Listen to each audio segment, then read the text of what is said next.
Hi guys, welcome to a new day of countdown to Halloween. It's a little bit different, not so much the Halloween-y, but I wanted to show you guys, I save a lot of stuff. If it can be useful, I generally save it. What do I mean by that? If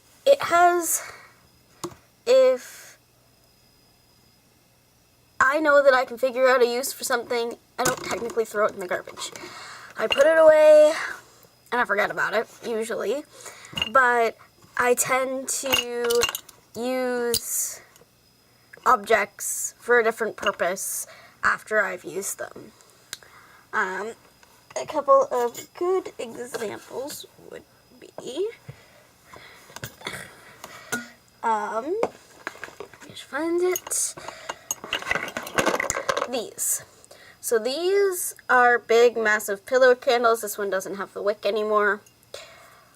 I will melt out the rest of the wax, and I will use it to put, I've got some patchouli incense that needs to be put in it, and I will label it patchouli incense. I'll probably use the chalk paint so that I can repurpose if I needed to, but I generally put my incense sticks in here.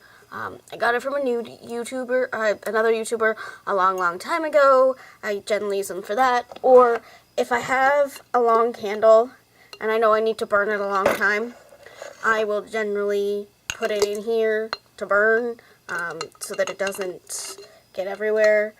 They generally are bigger than the thing, but all the wax will melt in it, and then I will take the wax out. So I use that for that purpose.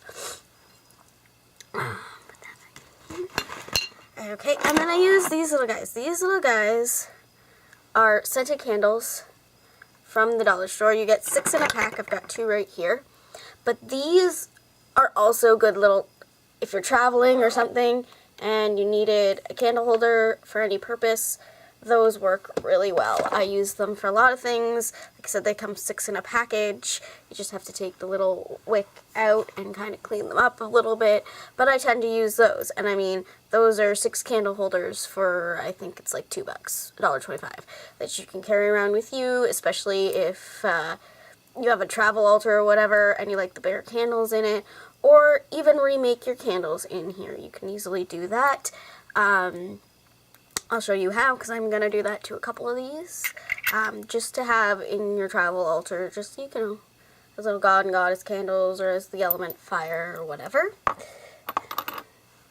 And then I have this. This is a candle, another one from the dollar store. I have burned, once again, it down to where I can't burn it anymore. I am going to take the rest of the wax out of it, take off the label, and these are usually good without the lids. If you're looking for, you can paint it and decorate it, if you're looking for an incense burner. Just don't let the heat hit the sides or it'll crack. I have a couple like that. But these are usually good, you know, if you're not willing to spend a whole lot on a personalized incense burner. You can always use one of these little guys, because they are used for candles, so the heat would not really bother it. Just don't allow it around the sides. This is the next one. This was another candle container. This one, I believe, was from Yankee Candle. I don't know. I get quite a few of these. I sometimes swap out the lids, because it happens. But if you're starting up with herbs and things like that, and you needed a container, and you have a couple of these, or a couple of larger ones lying around, they are good. Just clean them out really well, wash them out with soap, take the label off, create your own labels, and you can store your herbs or your potions or whatever in these little containers. They are great too. And these. these are bottle caps. You might be asking what I use these for. Again, I use these for little travel tea lights. I use them, I glue a little piece of string or whatever onto here, add my wax, any oils or essential oils that I require that I think I'll need. I tend to put them in here and use them as little tea lights for my teeny tiny little travel altars. I paint the back too so that they don't have the symbol on them. But I generally use those for that, or you can use them for different kinds of crafts and things like that. But I tend to use them for teeny tiny tea lights, and again, I will show you how to do that. I have a video coming up about candle making and ways to do it cheaply. I reuse these. Again, these are from, they don't have to be the plastic ones, these are from Yankee Candle. They were easy to get out. You just pop them out once they're done. I also reuse the metal, or the aluminum ones, from the candles and to make my own, if I require it. I generally prefer tea lights to making molds for bigger lights, just because A, they burn faster, and sometimes I need that, and B, they're just quicker and easier to make, so I keep these on hand along with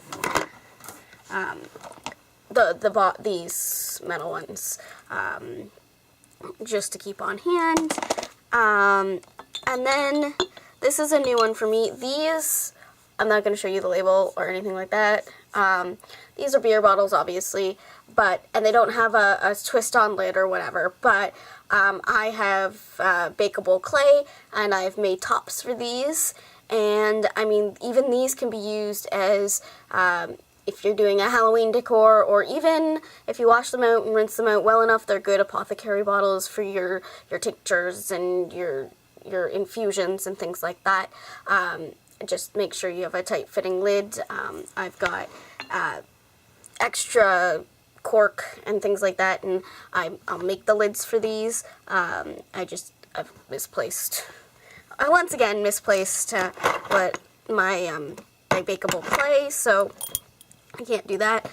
But yeah, that's basically. And I got lots of things from thrift stores and things like that. I don't dollar stores. I don't spend a lot. I mean, even you'll see these sometimes me use these tongs. These are dollar store. I mean, I didn't go out of my way to buy extra things. The knife I use sometimes to open things or cut things up, also dollar store. This one that I use for you guys because I could never find my actual one, again from the dollar store because I didn't want to pay another $10 for a glue gun. Also, the glue is from the dollar store as well. I find it works just as well. That's just my opinion. Things like that. Just simple, easy things that you can use and reuse in order to use your craft. You don't even need some of these tools. Literally, you could either go out in nature and use nature. But if you have, little things lying around that you already use daily, use those. I mean, these are just the dollar store candles as well. So these were $1.25 from Dollar Tree, and I use them in my workings. They start off like this, and when they burn down to this, I then clean out the container and I repurpose. It's as easy as that. Like I said, $1.25 for 2, 3, 4 uses. I'm really good with that. Or I have these, and this is a pretty nice jar. It is colored sugar I got for dusting my cookies at Christmas. It's holiday sugar. My big brother bought it for me, mainly to dust cookies for him. But that's besides the point. Anyway, I will reuse this container once this all is finished. It might take me a little while, but this container, the labels will be cleaned off, and I will repurpose it for maybe more colored sugar, or maybe black salt or something like that, which is another thing I'm gonna make with you, by the way. But like I said, I reuse basically everything. I have these. I used to have these, and I'll show you my new altar space, but I needed more space. So I kind of condensed all my little jars and things like that. I'm going to take the little labels that I've made off of these and reuse these. I've got about 56 to 70 of these. And I literally bought these at the dollar store, but I am going to reuse them and repurpose them. So, I mean, I reuse lots of things, lots of jars, lots of containers, and it's simple, and it's non-expensive. So that's all I have for you today. I know it was a little bit off of our usual talk about the countdown to Halloween. I'm trying to keep it more Halloween-y, but there are some things I go, ooh, I want to tell you about that because I keep forgetting to tell you about it, so I might as well tell you about it now. Anyway, so that's all I have for you today. Blessed be, and keep crafting, witches.